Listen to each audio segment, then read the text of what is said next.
Hi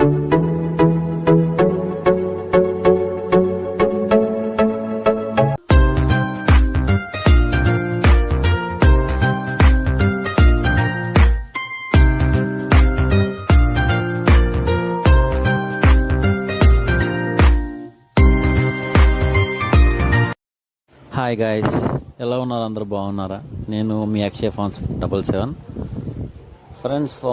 farm start చేసిన కాడ నుంచి కోళ్ళ ఫామ్లో గాబులు చాలా తక్కువగా ఉన్నాయి.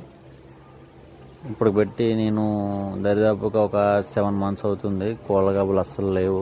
మన కోళ్ళకి, కోళ్ళ పిల్లలకి, పట్టాలకి ఇబ్బంది అయిపోతుంది అన్నమాట. వర్షం వచ్చి ఇన్స్టాగ్రామ్లో చూసి శ్రీనిధి కోళ్ళ గాబులు అన్న బ్రదర్కి మాకు కన్సల్ట్ అయిన తర్వాత వర్షం వచ్చినా పాపం మన కోసం వచ్చి